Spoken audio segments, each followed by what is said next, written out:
서울의 겨울 저녁은 유독 차가웠습니다. 김서연은 남산타워가 보이는 아파트 거실 한가운데 서 있었습니다. 손에는 남편의 휴대폰이 들려 있었고 화면에는 낯선 여자와 주고받은 메시지들이 끝없이 펼쳐져 있었습니다.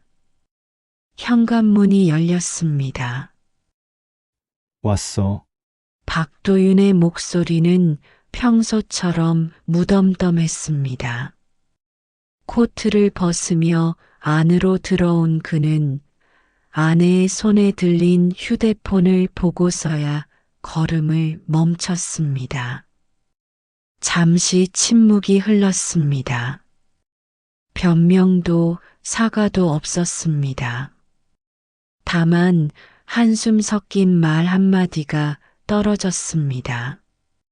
알았으면 됐네. 서연은 휴대폰을 식탁 위에 조용히 내려놓았습니다. 소리내어 울지 않았습니다. 소리치지도 않았습니다. 다만 그의 얼굴을 똑바로 바라봤습니다. 왜? 그녀의 목소리는 떨리지 않았습니다. 도윤은 소파에 몸을 기댄 채 천장을 올려다봤습니다. 마치 오래전부터 해야 했던 말을 꺼내듯 그는 담담하게 대답했습니다. 넌 재미없어. 항상 똑같아. 그냥 지루해. 10년을 함께 살았습니다. 그의 아침을 챙기고 그의 피곤함을 안아주고 그의 꿈을 응원했습니다. 그런데 그에게 자신은 그저 재미없는 사람이었습니다. 그런가? 서연은 짧게 말했습니다. 도윤은 고개를 끄덕이더니 침실로 들어가 가방을 꾸렸습니다. 미안해. 문을 나서기 직전 도윤이 등을 돌린 채 말했습니다. 하지만 그의 발걸음은 멈추지 않았습니다. 현관문이 닫혔습니다. 서연은 그제야 무릎을 꿇었습니다. 거실 바닥은 차가웠습니다. 이튿날 아침 서연은 출판사에 휴직계를 냈습니다. 집으로 돌아온 서연은 짐을 쌌습니다. 많은 것을 버렸습니다. 결혼사진, 부부여행 사진, 함께 읽던 책들, 손에 닿는 것들이 모두 무거웠습니다. 그중 가장 무거운 건 왼손 약지에 끼워져 있던 결혼 반지였습니다. 서연은 창문을 열었습니다. 찬바람이 밀려 들어왔습니다. 그녀는 반지를 손바닥 위에 올려놓고 한참을 들여다봤습니다.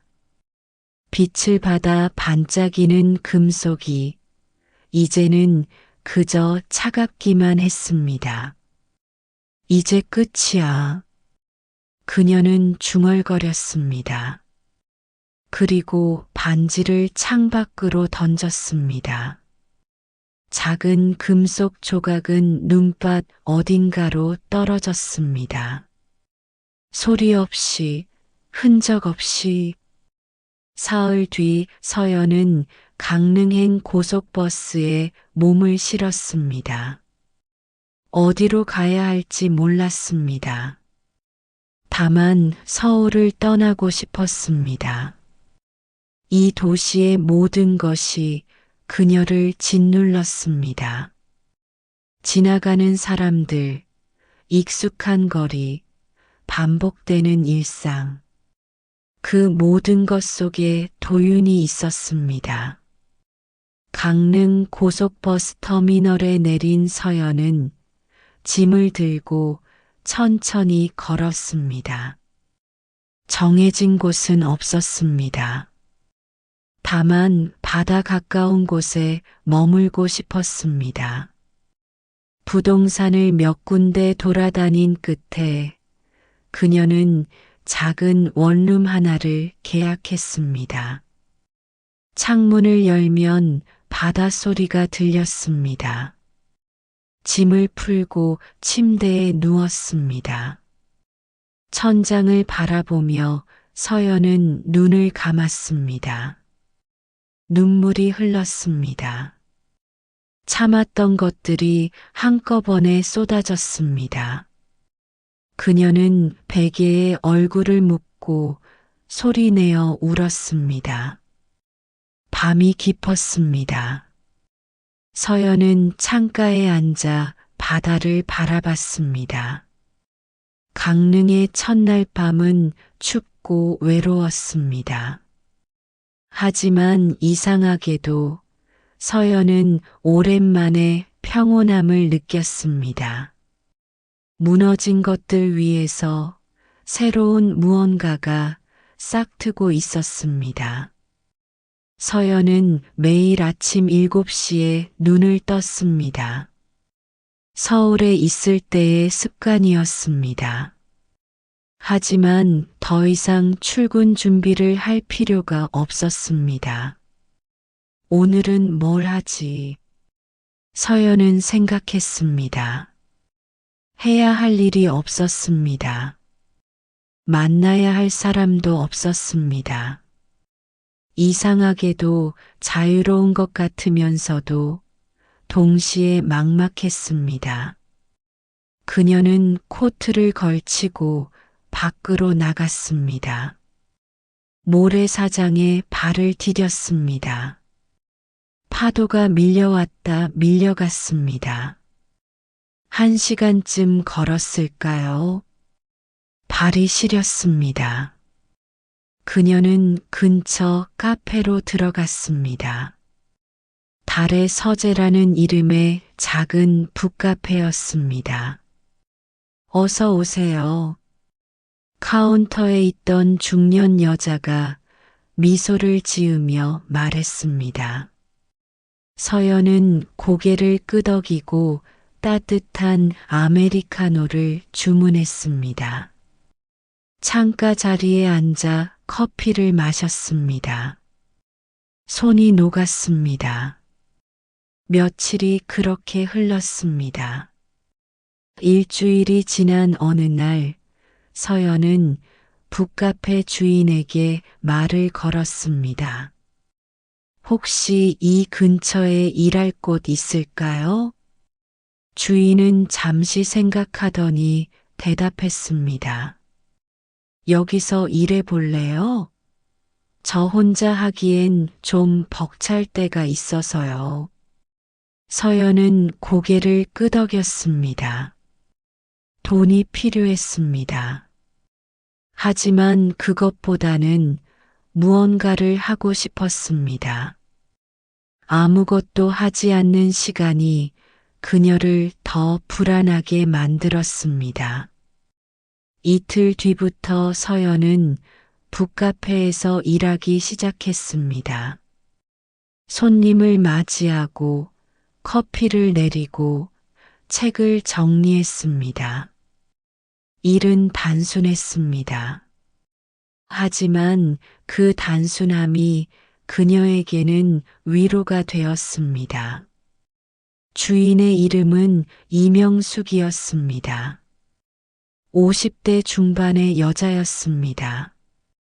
그녀는 많은 말을 하지 않았지만 따뜻했습니다. 그날 저녁 서연은 홀로 바닷가에 앉았습니다. 파도 소리가 유독 크게 들렸습니다. 하늘은 어두웠습니다. 그녀는 무릎을 끌어안고 앉아 있었습니다. 내가 뭘 잘못한 걸까? 생각이 꼬리를 물었습니다. 남편이 떠난 이유를 계속 자신에게서 찾았습니다. 내가 충분히 예쁘지 않았던 걸까? 내가 지루한 사람이었던 걸까? 내가 더 노력했어야 했던 걸까? 눈물이 흘렀습니다. 참았던 것들이 다시 터져 나왔습니다. 서연은 소리내어 울었습니다. 아무도 듣지 않는 바다 앞에서 그녀는 처음으로 자신의 슬픔을 있는 그대로 내보였습니다. 한참을 울고 나니 조금 나아진 것 같았습니다. 서연은 눈물을 닦았습니다. 파도는 여전히 밀려왔습니다. 변함없이 쉬지 않고 나도 저렇게 살 수 있을까? 서연은 생각했습니다.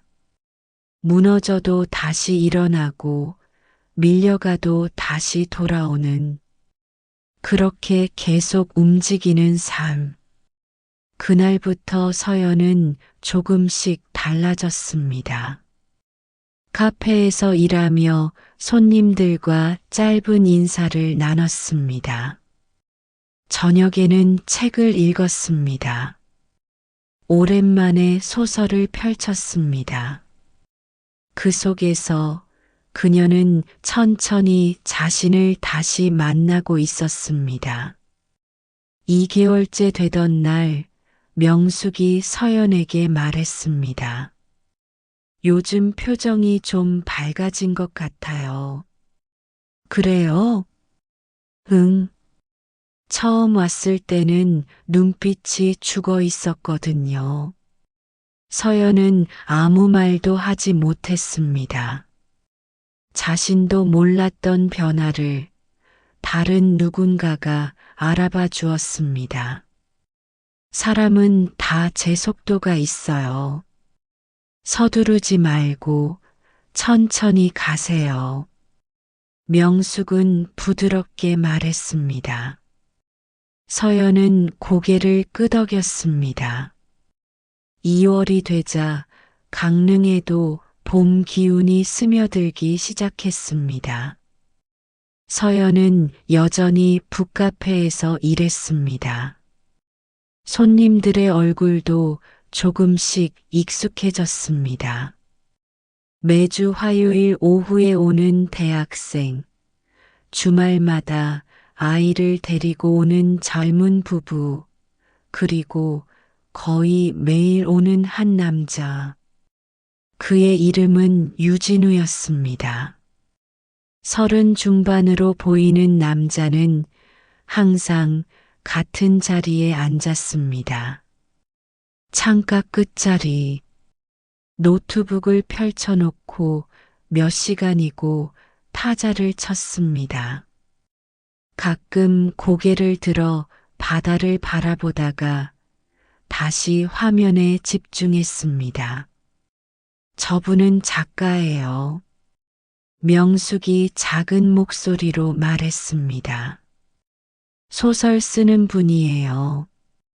여기 단골이죠. 서연은 고개를 끄덕였습니다. 그 이상 관심을 두지 않았습니다. 남의 삶에 신경 쓸 여유가 없었습니다. 그러던 어느 날 서연의 휴대폰에 문자가 왔습니다. 발신자는 도윤이었습니다. 서연아, 집 정리 때문에 연락했어. 언제 시간 괜찮아? 서연은 화면을 멍하니 바라봤습니다. 손이 떨렸습니다. 2달 만에 연락이었습니다. 집 정리. 그 말은 결국 이혼 절차를 의미했습니다. 그녀는 답장하지 않았습니다. 휴대폰을 주머니에 넣고 일을 계속했습니다. 하지만 손에 힘이 들어가지 않았습니다. 커피잔을 떨어뜨릴 뻔했습니다. 저녁이 되어 손님들이 모두 떠나고 서연은 카페 청소를 했습니다. 바닥을 쓸고 테이블을 닦았습니다. 무언가를 계속 움직이고 싶었습니다. 생각하고 싶지 않았습니다. 다음 날 서연은 도윤에게 답장을 보냈습니다. 이번 주 토요일 괜찮아. 답장은 금방 왔습니다. 알았어. 오후 2시에 집에서 보자. 서연은 휴대폰을 내려놓았습니다.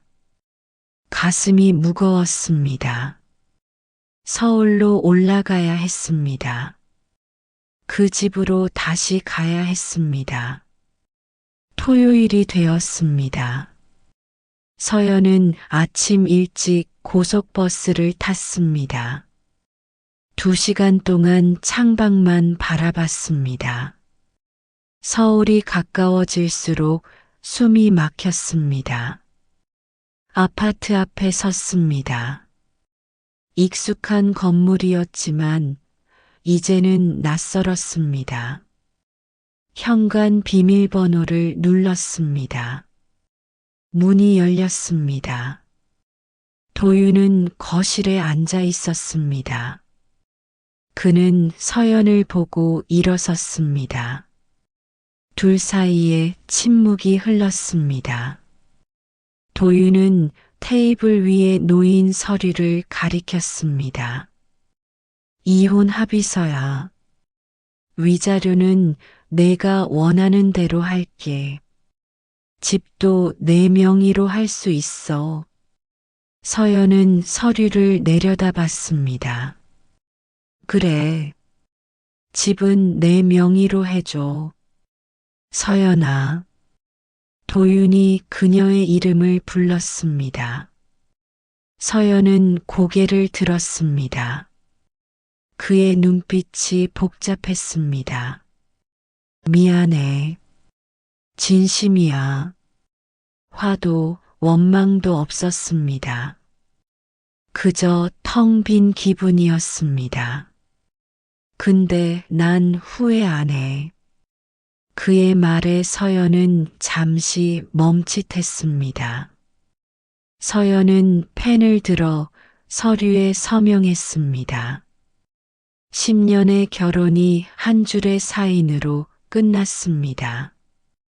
강릉에 도착한 건 밤 11시였습니다. 서연은 원룸으로 돌아갔습니다. 문을 열고 들어서는 순간 눈물이 터졌습니다. 그녀는 바닥에 주저앉아 울었습니다. 소리 없이 길게 울었습니다. 이제 진짜 끝이구나. 끝이라는 게 이렇게 허무한 것인지 몰랐습니다. 분노도 복수심도 없었습니다.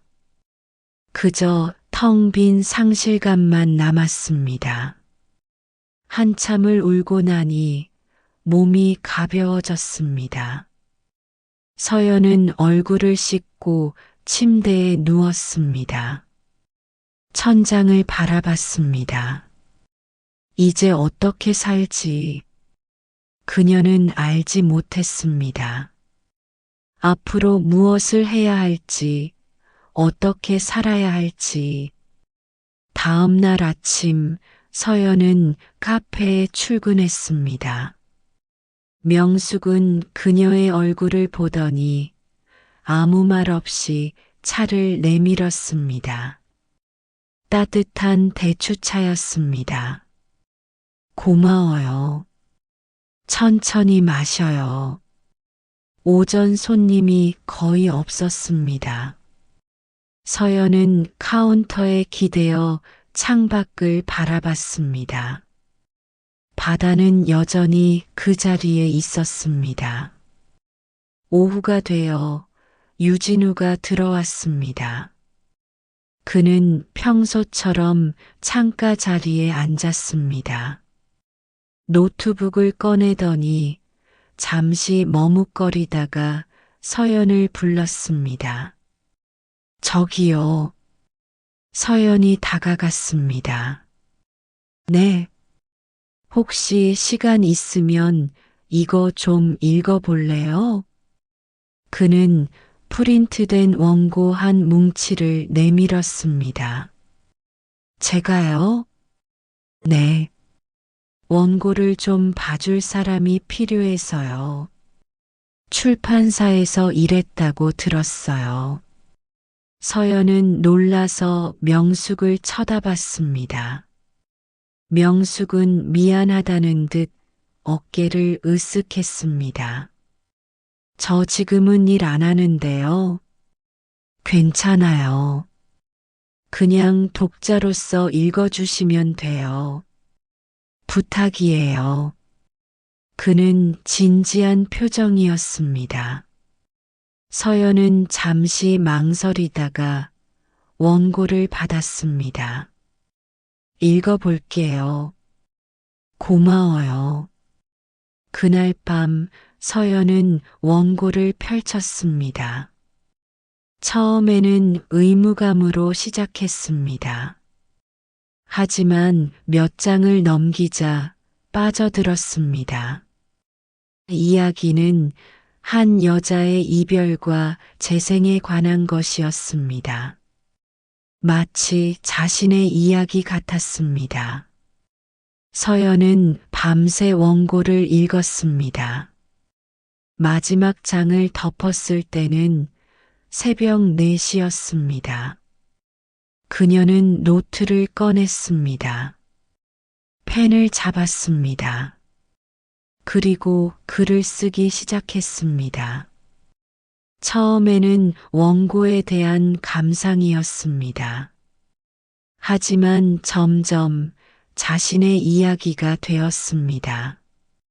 도윤과의 이별, 강릉으로 온 이유, 혼자가 된 후의 감정들, 모든 것이 쏟아져 나왔습니다.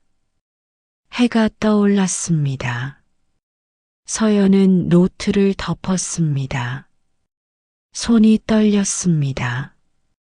하지만 마음은 이상하게도 가벼웠습니다. 글을 쓰는 것도 방법이 될 수 있을까? 서연은 생각했습니다. 상처를 숨기는 대신 기록하는 것, 외면하는 대신 마주하는 것. 서연은 처음으로 미소를 지었습니다. 한번 해보자. 새로운 결심이었습니다. 3월이 되자 강릉에도 완연한 봄이 찾아왔습니다. 서연은 매일 밤 글을 썼습니다. 유진우의 원고를 읽은 후 멈출 수 없었습니다. 처음에는 일기 같았던 글이 점점 이야기가 되어갔습니다. 자신의 이별, 고통, 그리고 회복의 과정이 문장으로 쌓였습니다. 서연은 글을 쓰며 조금씩 변했습니다. 아침에 일어나면 바다를 보러 갔습니다.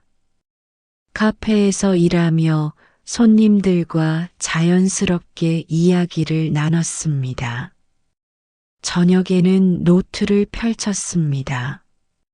하루하루가 의미 있어졌습니다. 명숙도 변화를 알아챘습니다. 요즘 표정이 많이 밝아졌어요. 그래요? 응. 처음 왔을 때랑은 완전히 다른 사람 같아요. 서연은 거울을 봤습니다.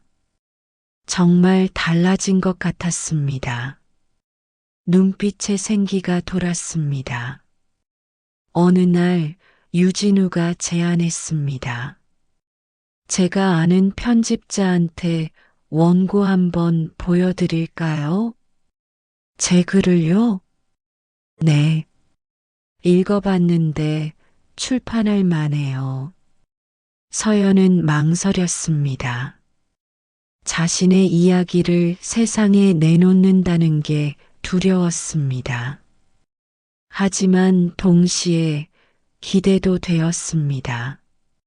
한번 해볼게요. 잘 생각했어요. 유진우는 미소를 지었습니다. 한 달이 지났습니다. 유진우의 소개로 서연의 원고는 작은 출판사에 전달되었습니다.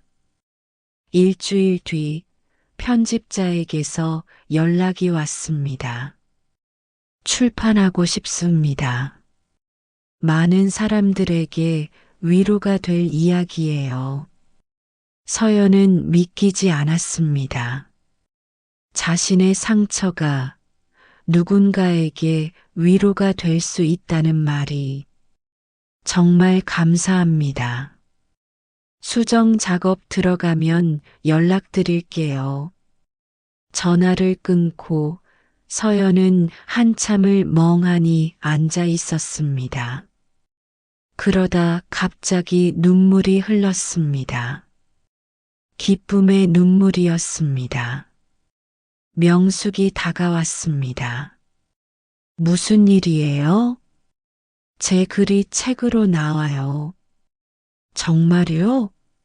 축하해요. 명숙은 서연을 꼭 안아주었습니다. 서연은 그 품에서 한참을 울었습니다. 오랜만에 느끼는 따뜻함이었습니다. 그런데 그날 저녁 예상치 못한 일이 벌어졌습니다. 서연이 카페 문을 닫으려는 순간 익숙한 사람이 들어섰습니다.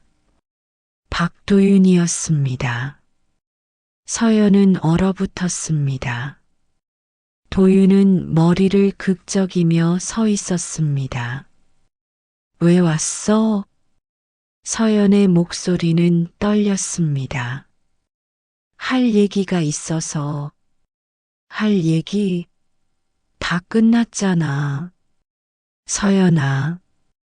도윤이 한 걸음 다가왔습니다. 서연은 뒤로 물러섰습니다. 나 후회해. 진심이야. 지금 무슨 말을 하는 거야? 내가 없으니까 아무것도 의미가 없더라. 그 여자도 아니고 일도 아니고 다시 시작하고 싶어. 서연은 믿을 수 없다는 표정으로 그를 바라봤습니다. 미안해. 정말 미안해. 도윤의 목소리가 떨렸습니다. 그는 진심인 것 같았습니다. 하지만 서연의 마음은 이미 다른 곳에 있었습니다. 잠시 침묵이 흘렀습니다. 서연은 깊게 숨을 들이쉬었습니다. 그리고 천천히 말했습니다. 도윤아, 나도 처음엔 내가 돌아오길 바랐어. 내가 잘못했다고 말하길 바랐어. 도윤이 고개를 들었습니다. 하지만 지금은 아니야.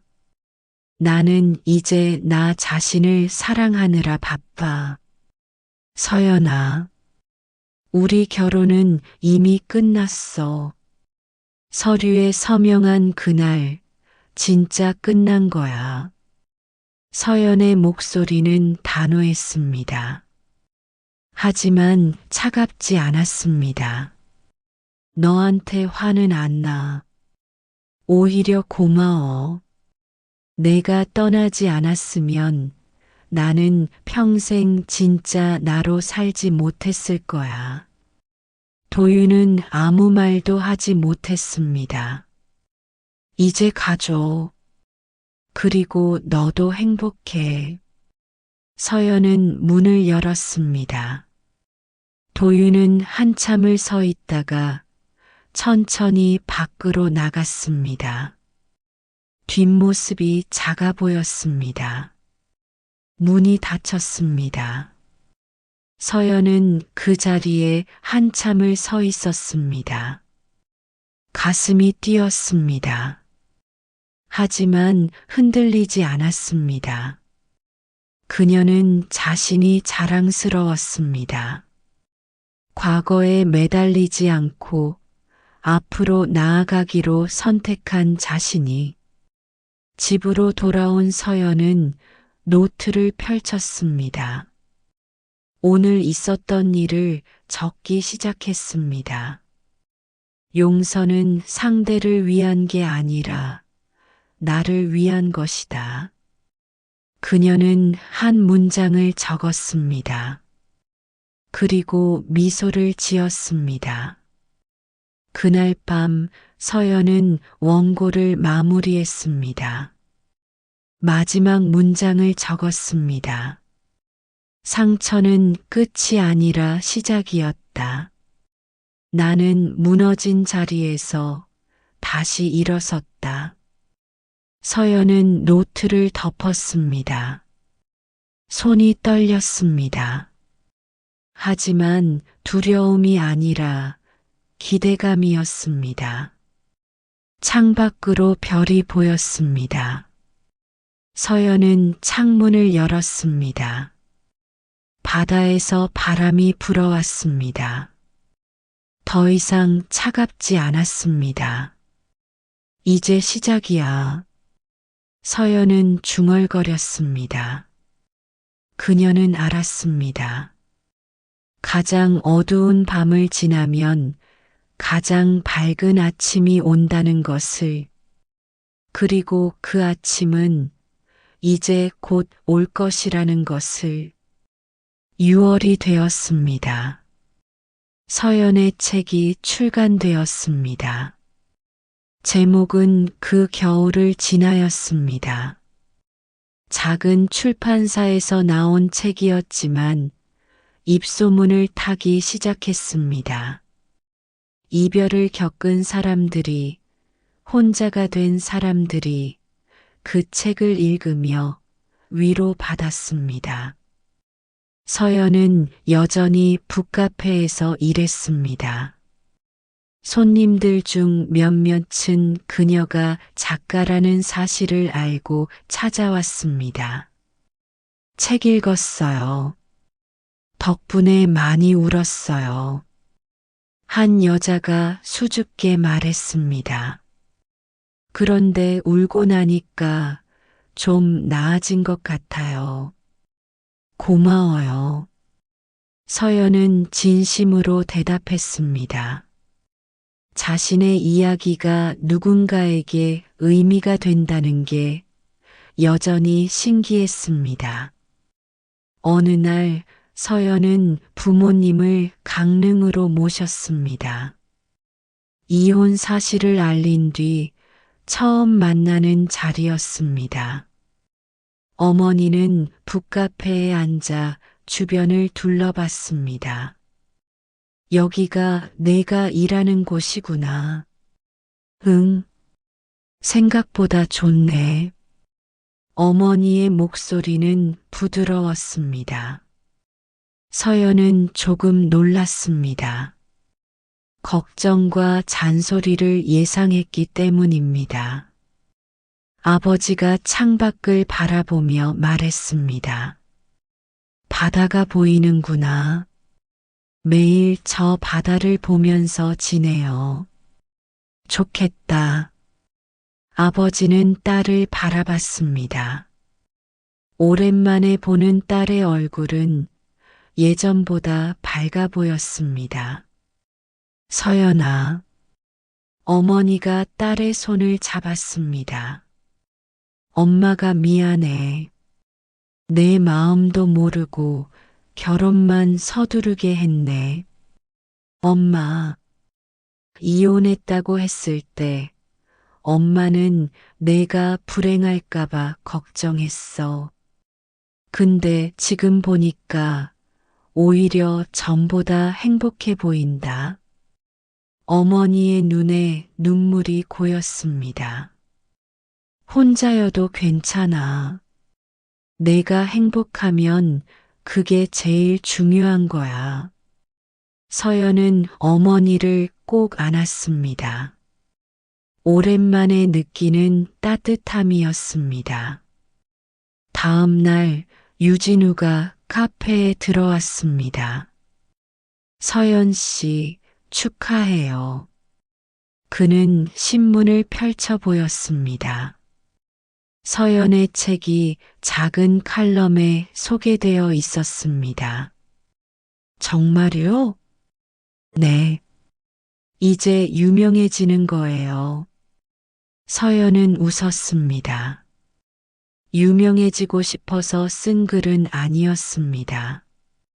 다만 살아남기 위해 썼던 글이었습니다. 선생님 덕분이에요. 선생님이 원고 청탁 안 하셨으면 저는 글 안 썼을 거예요. 아니에요. 원래 가지고 있던 거예요. 저는 그냥 계기를 준 거죠. 유진우는 미소를 지었습니다. 다음 작품은 언제 나와요? 아직 모르겠어요. 천천히 쓸게요. 좋은 자세예요. 글은 급하게 쓰는 게 아니니까요. 둘은 함께 커피를 마셨습니다. 창밖으로는 여름 햇살이 쏟아졌습니다. 며칠 후 서연은 명숙에게 말했습니다. 사장님 감사했어요. 갑자기 왜 그래요? 제가 가장 힘들 때 이곳이 있어서 버틸 수 있었어요. 명숙은 서연의 손을 잡았습니다.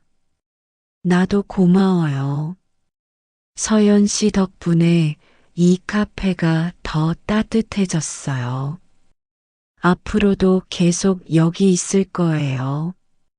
그럼 다행이네요. 두 사람은 함께 웃었습니다. 서연은 이곳이, 이 사람들이 진짜 가족 같다고 느꼈습니다. 저녁이 되어 서연은 다시 바닷가로 나갔습니다. 파도가 밀려왔습니다. 햇살이 바다 위에서 부서졌습니다. 모래사장에는 조개 껍데기가 흩어져 있었습니다. 서연은 작은 조개 껍데기 하나를 주워 들었습니다. 깨진 조각이었습니다. 하지만 햇빛을 받아 반짝였습니다. 나도 저것 같구나. 그녀는 생각했습니다. 깨졌지만 사라지지 않았습니다. 오히려 깨진 자리에서 빛이 났습니다. 서연은 조개 껍데기를 주머니에 넣었습니다. 그리고 천천히 걸었습니다. 바람이 불었습니다. 머리카락이 흩날렸습니다. 그녀는 눈을 감았습니다. 이제는 괜찮아. 마음속으로 중얼거렸습니다. 도윤을 미워하지 않았습니다. 그를 용서했습니다. 무엇보다 자신을 용서했습니다. 충분히 노력하지 못한 나, 재미없는 나, 버림받은 나를. 나는 충분했어. 그렇게 생각하니 마음이 가벼워졌습니다. 해가 완전히 졌습니다. 서연은 원룸으로 돌아갔습니다. 책상에 앉아 노트를 펼쳤습니다. 새로운 이야기를 쓰기 시작했습니다. 이번에는 이별에 관한 이야기가 아니었습니다. 혼자 사는 여자의 일상에 관한 이야기였습니다. 작지만 소중한 순간들, 바다를 보는 아침, 커피 향기, 책장을 넘기는 소리, 친구의 웃음. 글을 쓰는 동안 서연은 행복했습니다.